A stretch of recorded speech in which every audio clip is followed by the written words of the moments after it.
शराब घोटाला मामले में मनीष सिसोदिया महीनों से तिहाड़ की हवा खा रहे हैं और अरविंद केजरीवाल शान से शीश महल में मजे ले रहे हैं।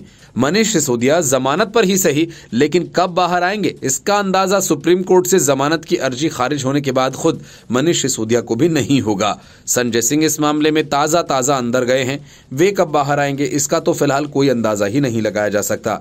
लेकिन जिसके इशारे पर पूरा घोटाला किया गया और रिश्वत की रकम को सही तरीके से ठिकाने लगाया गया, वह आजाद घूम रहा हो, ये बात अब मनीष सिसोदिया को भी अखरने लगी है। यही वजह है कि ईडी को कुछ बातें तो संजय सिंह ने बता दी और बाकी की बातें मनीष सिसोदिया के करीबी बुच्ची बाबू ने।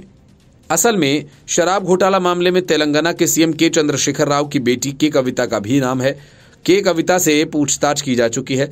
बुच्ची बाबू इन्हीं के कविता के अकाउंटेंट हैं।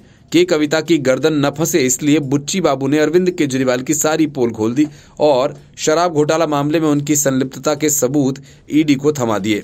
बुच्ची बाबू के बयान ही अरविंद केजरीवाल के गले की फांस बन गए हैं और उन्हें ईडी के सवालों से दो चार होना पड़ेगा। ईडी ने पीएमएलए कानून के तहत अरविंद केजरीवाल को समन जारी किया है।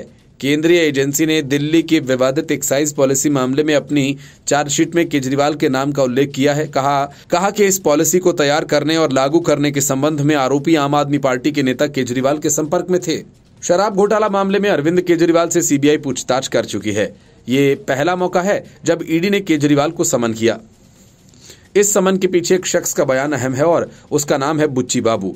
ईडी ने अपनी चार्जशीट में दावा किया कि उसने कथित तौर पर बीआरएस की नेता की कविता से जुड़े अकाउंटेंट बुच्ची बाबू का बयान दर्ज किया है। बुच्ची बाबू गोरांटला ने अपने बयान में कहा कि ये कविता और मुख्यमंत्री केजरीवाल पूर्व उप मुख्यमंत्री मनीष सिसोदिया के बीच राजनीतिक सांठगांठ थी।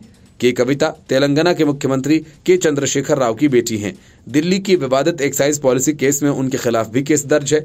ईडी पूछताछ कर चुकी है। ईडी ने अपनी चार्जशीट में साउथ लॉबी का जिक्र किया और आरोप लगाया के कविता साउथ लॉबी का हिस्सा थी।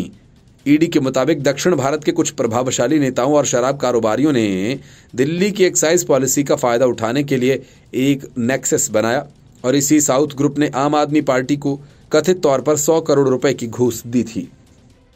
Bureau report, news of India.